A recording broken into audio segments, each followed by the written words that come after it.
बंधुओं, बेटी की विदाई में पता है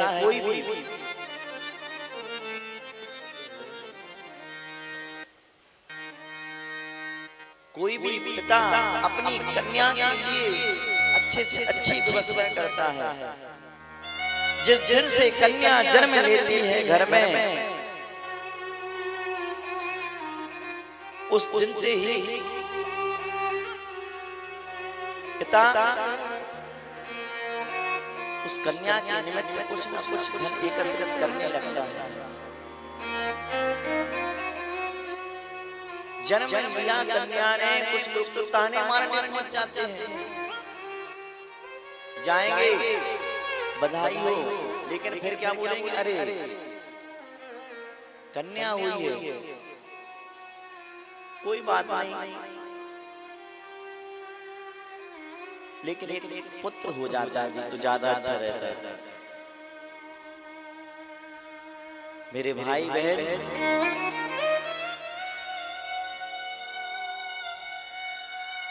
भले ही उस पिता को खुशी है जिसने जन्म दिया, माँ ने, उस माँ को खुशी है, लेकिन संसार के लोगों की मानसिकता बन गई है कि कन्या हुई है तो जाके ताना जरूर मारेंगे कि कन्या हुई है, पुत्र हो जाता तो ज्यादा अच्छी बात थी।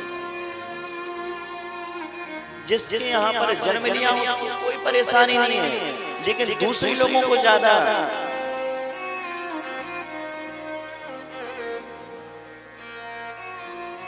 अरे कन्या उसके यहाँ पर होती है, भिखारियों के घर कन्या जन्म नहीं लेती। कन्या जन्म उसके यहाँ पर लेते हैं जो जिसकी आत्मा पवित्र हो, जो मन से, जो अपने हृदय से बड़ा आदमी हो। उसका कितना बड़ा दिल होगा कि देखो कन्या को वो है पालता है, पोसता है लाड़ प्यार से, और उसके विवाह के लिए कितनी सुंदर तैयारियां करता है। इतनी चिंता उसे लग जाती है, उसी दिन से वो है कुछ ना कुछ धन एकत्रित करता है। यहाँ तक कि वो उत्सव मनाना चाहे तो कुछ घर के ही सदस्य कन्या का उत्सव अच्छे से नहीं मनाने देते। और यदि बालक हो जाए, पुत्र हो जाए तो उत्सव बड़े धूमधाम से, लेकिन कन्या हुई तो उत्सव कोई उत्सव नहीं, मानो ऐसे मातम छा गया हो घर में। वो कन्या भी पूछती है, बताओ मेरे पैदा होने पर, और कहती है कि पैदा हुई घर में मेरे मातम सछा गया, पापा तेरे खुश थे, मुझे माँ ने बताया था। पिता तो खुश है, चलो सुंदर अच्छी संतान हो गई, स्वस्थ हो गई, हमें तो खुशी है। लेने के नाम प्यार जताते भी मुझे थे। तो पिता कहीं से जब आते तो मेरे भाई बहन रात्रि में यदि पिता कहीं से आए, घर के और सदस्य नहीं उठेंगे, लेकिन यदि आपकी जो पुत्री है, कन्या है, उसने आवाज सुन ली तो वह जरूर उतनी ही रात्रि में आपको उठ करके दरवाजा खोलेगी। पिता के लिए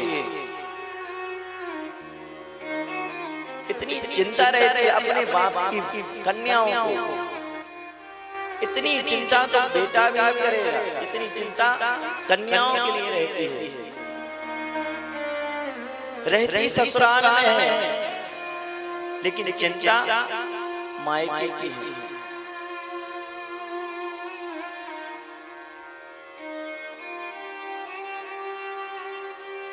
और बंधुओं, कभी भी पुत्री ये मांगती नहीं है कि ये चाहिए वो चाहिए, जैसे हाल में रखो वैसे, जहां छोड़ दो कि नहीं नहीं पढ़ना है तुम्हारे लिए तो वही, ये नहीं बोलेगी कि नहीं मेरे लिए तो बाहर पढ़ना, यहाँ मेरा अच्छी पढ़ाई नहीं होती, कभी ये भी नहीं बोलेगी। क्योंकि वो घर की स्थिति समझती है, परिस्थिति समझती है। और हम अपने पुत्रों के लिए, बच्चों के लिए कहाँ भेजते हैं? बाहर पढ़ाई लिखाई करने के लिए। कन्या को नहीं भेजा, पुत्र को जरूर भेजा। वो पुत्र को जब बाहर पढ़ाने के लिए भेजा तो धीरे धीरे पता क्या होता है, वो बाहर पढ़ाई करता है। पढ़ाई करते करते क्योंकि आपकी अब से आत्मा कम जुड़ पाई, और आजकल तो पता बहुत जल्दी भेज देते हैं पढ़ने के लिए बाहर। कई घरों में तो बच्चे 6वीं 7वीं 8वीं से ही बाहर हो गए। जिस समय पिता के माँ के पास रहना चाहिए उस समय वो बाहर चले जाते हैं शिक्षा अध्ययन के लिए।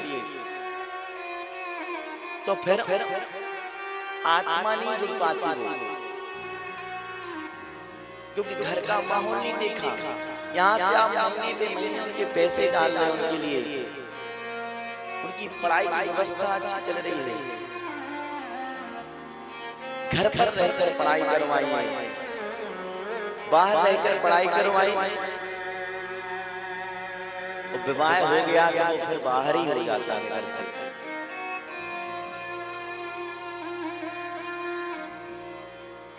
क्योंकि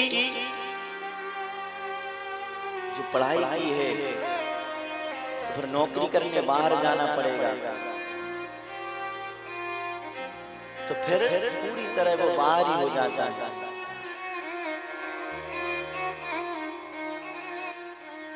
और बंधुओं, पुत्री एक नहीं 2-2 कुलों को पवित्र करती है कि पुत्री पवित्र करिए कुल दो, एक नहीं 2-2 कुलों को। जहां जन्म लिया उसका भी उद्धार करती है,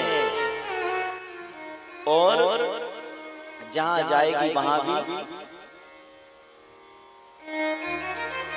उस कुल का भी उद्धार कर देगी। वो कन्याएं जो होती हैं वह पढ़ी लिखी भी हैं, लेकिन फिर भी घर में रह करके पूरा कार्य करती हैं। यहाँ तक कि कुछ कन्याएं, कुछ माताएं तो ऐसी शिक्षित हैं, नौकरी करने के लिए भी जा रहे हैं, घर का पूरा कार्य भी देख रहे हैं।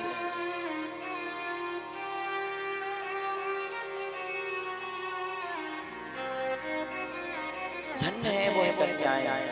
और जिस घर में कन्याएं नहीं होती वो घर सुना सुना लगता है,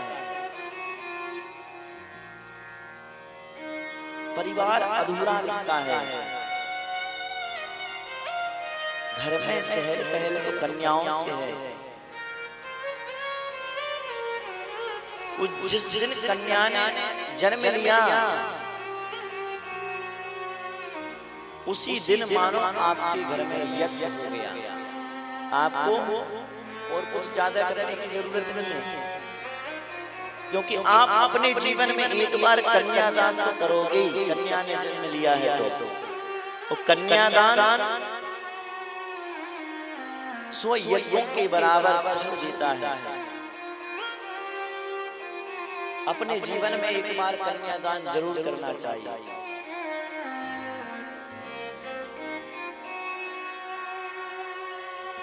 क्योंकि और फिर वो पितृ ऋण से भी मुक्त हो गया। यदि किसी के लिए चाहत हो कि बेटा हो तभी हम पितृ ऋण से मुक्त होंगे। अरे मैं कहा कहता हूं कि देखो, कन्या ने जन्म लिया है तो उस पर अब ऋण नहीं है। ऋण तो उन पर है जिनके यहाँ पर कोई संतान नहीं है।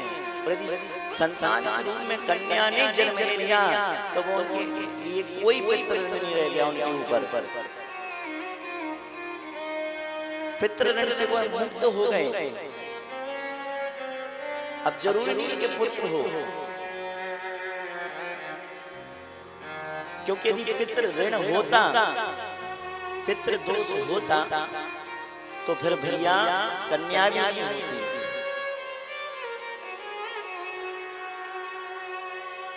जब कन्या हुई तो इतना बड़ा दान करेंगे तो वह क्या उसके ऊपर पितृ ऋण रह सकता है? कोई पितृ ऋण नहीं, वो मुक्त हो गया।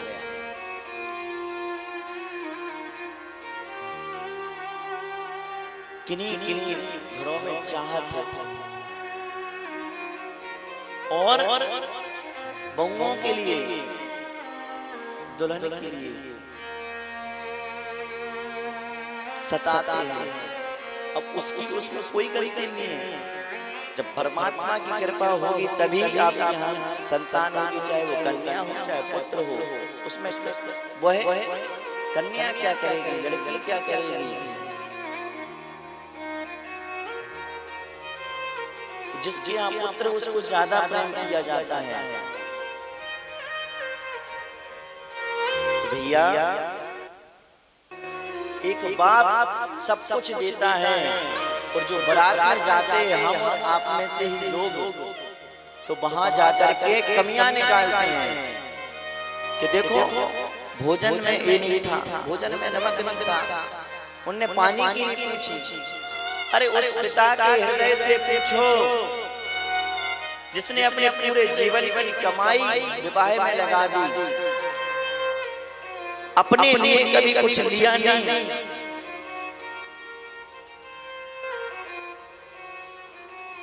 क्योंकि वो चाहता है कि हमारी बेटी अच्छे घर में जाए।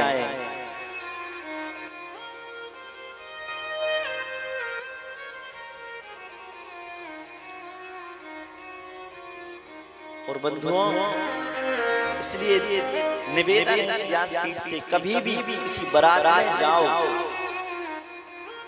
तो कमियां मत गिनाना। न जाने कहां कहां से उसने पैसे उठाकर विवाह की तैयारी की है। तो सबसे बड़ा दान अपने कलेजे का टुकड़ा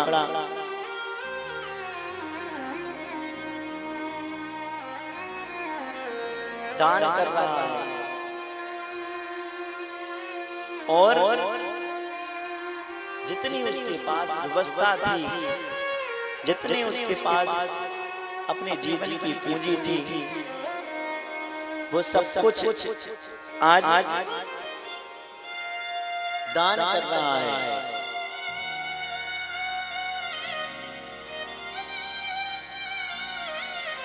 जिसने कन्या धन जाया नहीं, वो पीर पराई जाने का। इसलिए मैं कहा कहता हूँ कि जिस घर में कन्या हो उसी घर में अपनी पुत्री को दें। जिस घर में कन्या ना हो उस घर में अपनी कन्या को ना विवाहें। क्यों? उन्हें क्या पता कन्या के लालन पालन में कितनी मुसीबतों का सामना करना पड़ता है। संसार के भेड़ियों से बचाना सबसे पहले तो इस कलिकाल में कन्या को बड़ा करना,